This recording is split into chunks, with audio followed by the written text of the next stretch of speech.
Action. Are you recharging? Yes, I am. No! PragerU. Hello, and thanks for tuning in. As always, this is Reverend JR. And today, we got ourselves a wonderful video to watch. We're gonna have all the fun. I've been out on my bicycle recently. Just figured I'd give an update there. The weather is finally getting beautiful out. So there you go. You may have noticed there's no hair on me anymore. That's because also the weather. It's getting close to 80 every day when it was just 30 last week on the evenings. So yeah, much too warm to keep some hair right now. Anyway, let's take a look at this Prager University video. Released today, May 6, 2019. Why God is a He.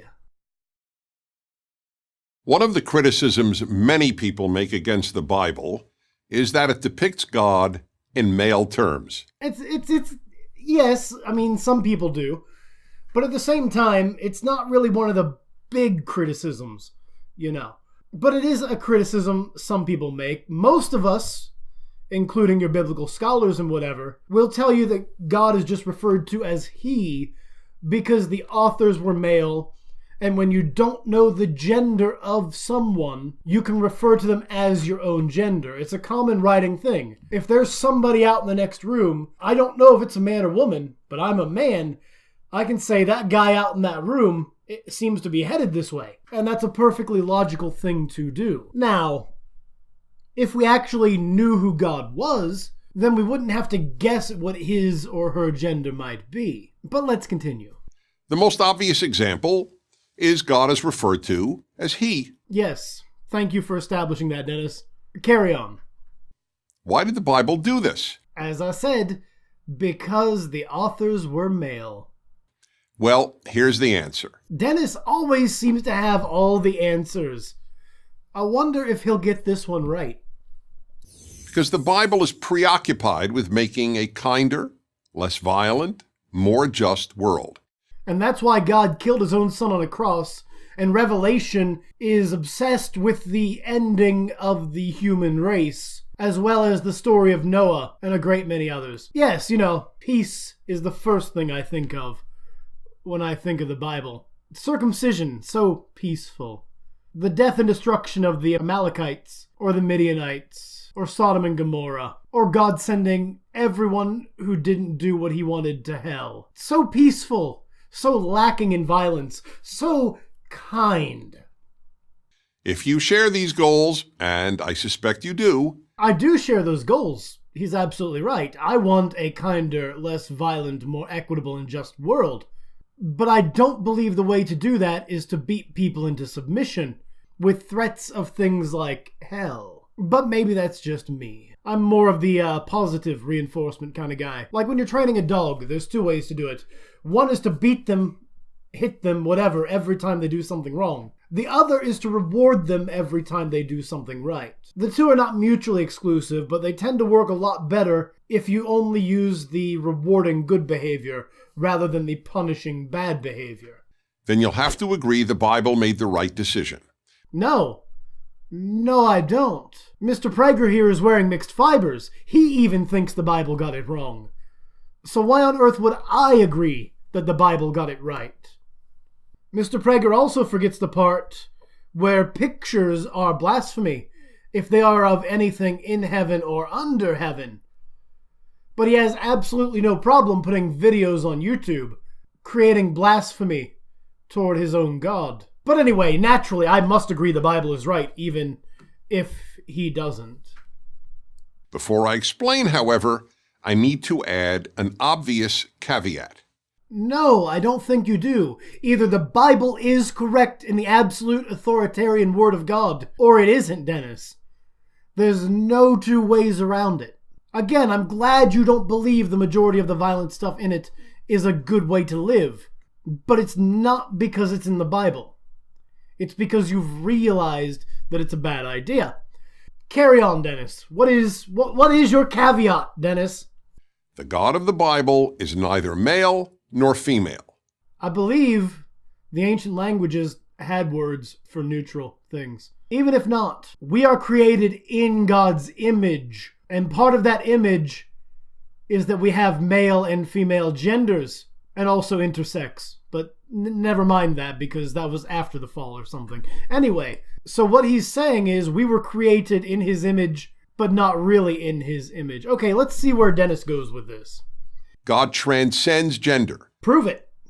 Show me what gender your God is. Or show me that he didn't actually come down on the mount and speak to Moses in a tongue that he could understand. And Moses didn't gaze upon him and see a man. I mean, it's your choice, Dennis. What I'm talking about here is why God is depicted in male terms in the Bible. For the same reason Moses is. If Moses saw the face of God, heard the voice of God, many people in the Old Testament allegedly heard the voices of the angels.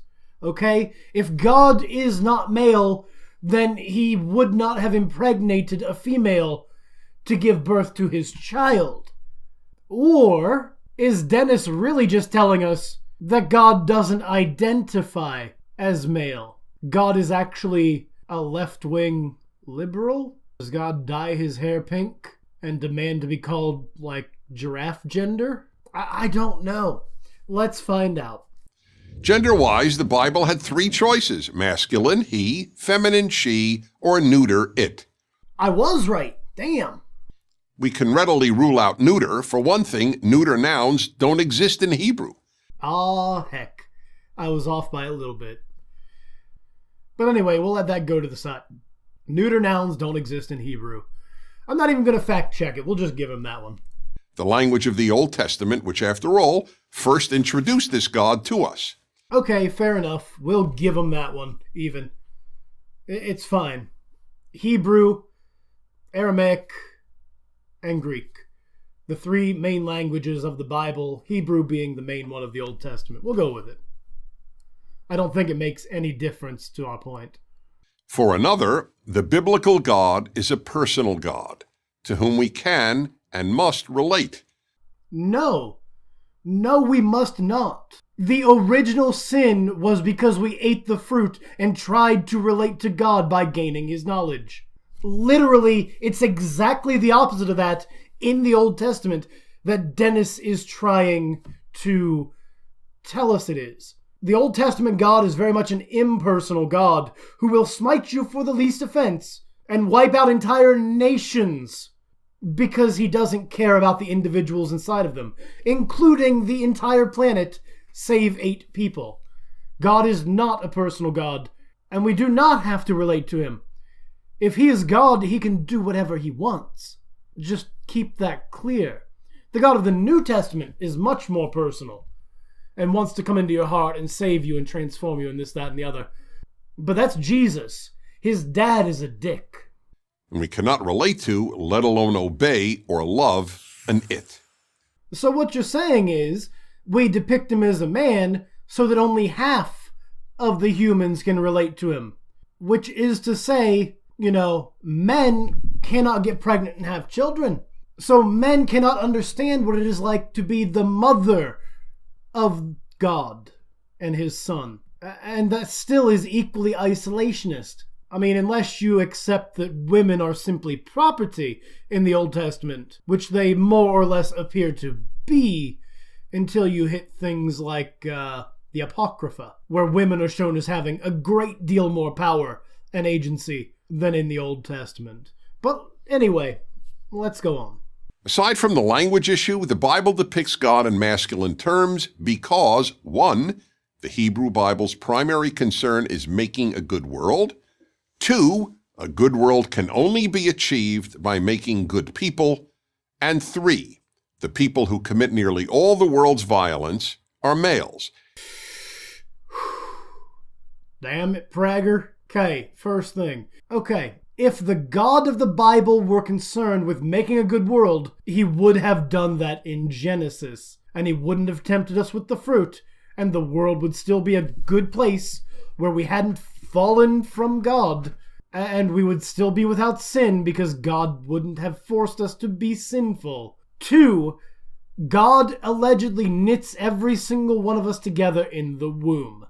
If God wanted to make good people, he could literally do it. God knits together bad people in the womb. Number 3, the people who commit nearly all the world's violence are males. No. Men tend to be more violent in different ways than women. Men are more likely to kill one another, but women are more likely to perform other kinds of violence. And as we said, God made both of them, but for some reason his book refers to him as male, so that only about half of us can relate to him. Also, don't forget, the Bible prescribes violence against certain kinds of individuals. Luke 19:27. Jesus said to bring before him those who do not believe in him and slaughter him in his presence.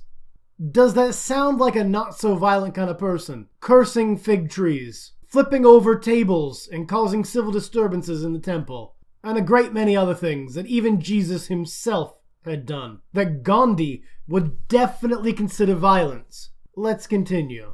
Therefore, it is in both men's and women's interests to depict God in the masculine.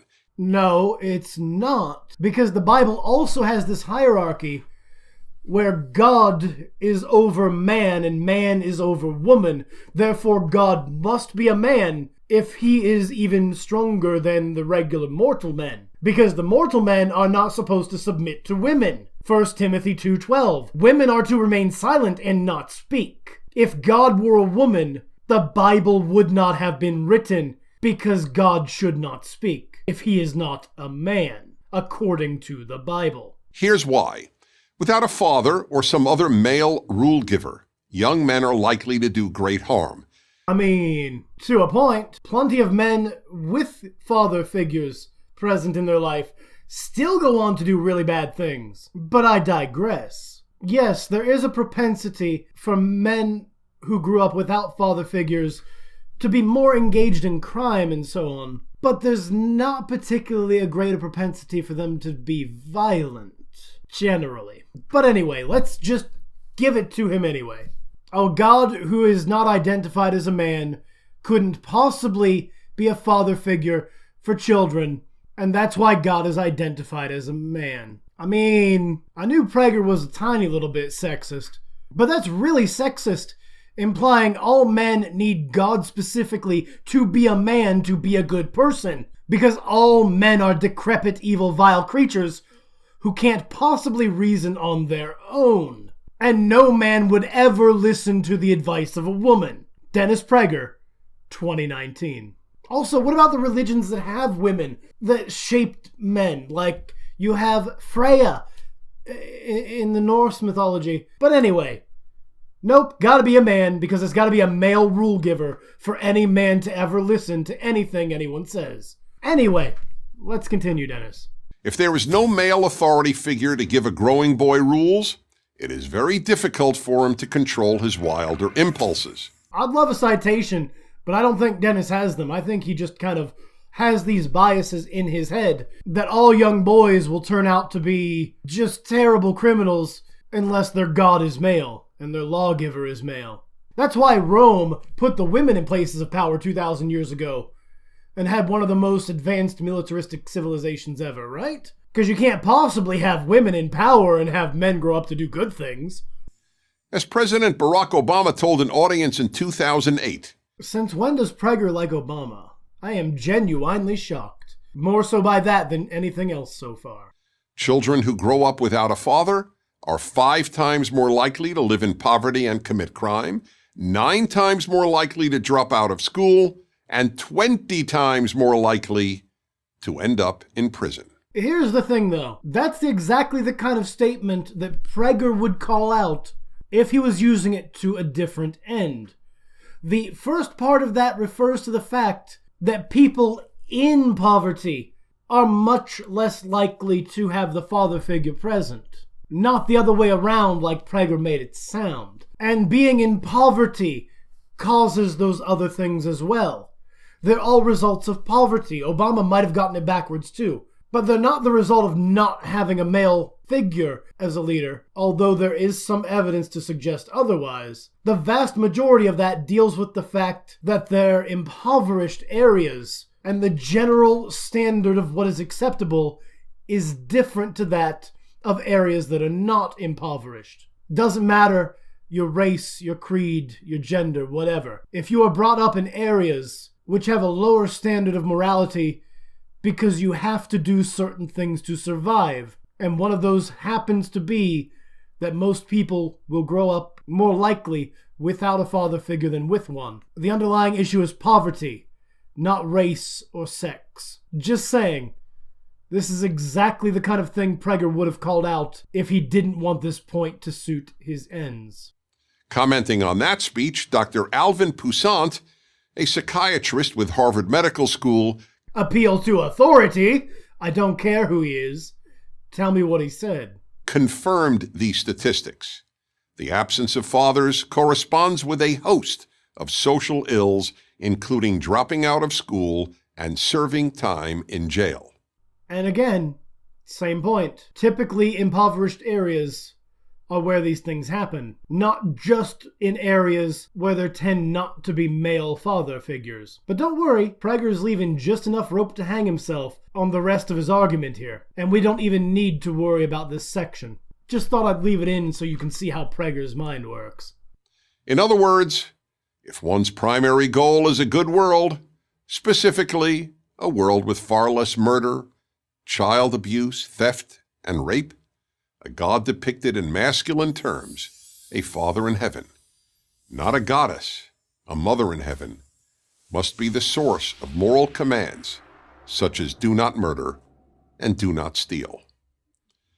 And there the rope tightens, as Prager reminds us that unless you have a man in charge, the world will go to shit and everyone will kill, rape, and pillage each other until we do not exist anymore. Because women are ineffectual leaders, apparently. Because only male father figures can do any sort of good in the entire world. I don't think Prager intended to sound like that much of an asshole, but that kind of ruffles my feathers. If the father figure / rule giver that boys need is not on earth, a morally authoritative masculine God can serve as an effective substitute. Really? So what happens when we point out that the Buddhists are actually much less violent than the Christians, proportionate to the amount of time they've been around, and that they have no God figure running over them? They believe in things like karma and samsara, and if you follow the Eightfold Path or whatever, then you will achieve nirvana. And it makes them much less likely to be violent and criminal than most Christians who believe daddy's watching them.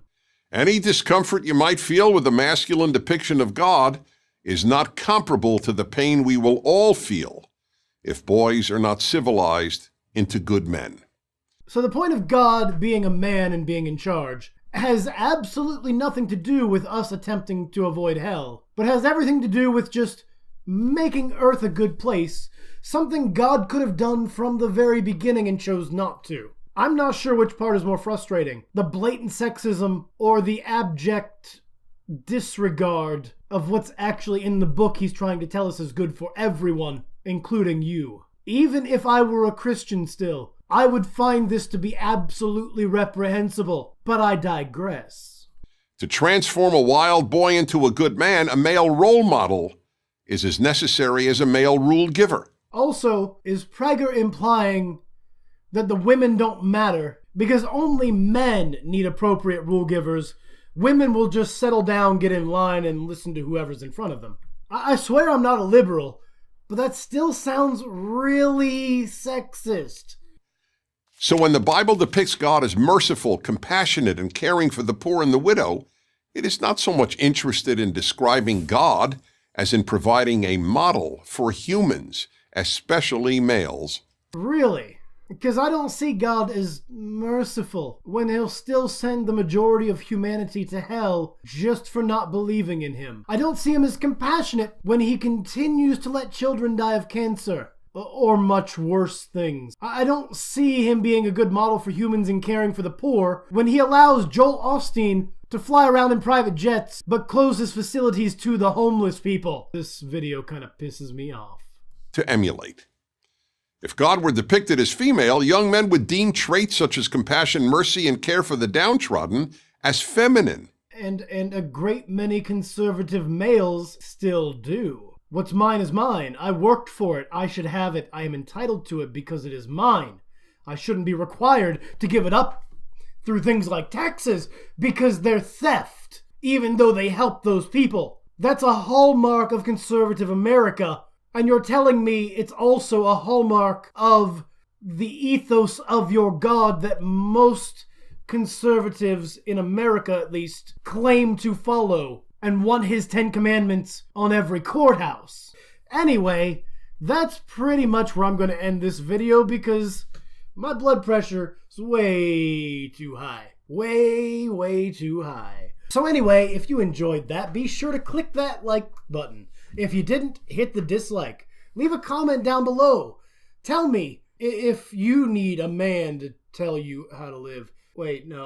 Anyway, if you enjoyed this, share it around if you feel like it. Find out if other people feel that everyone needs a male role model because women are ineffectual. And as always, this has been Reverend JR, signing off.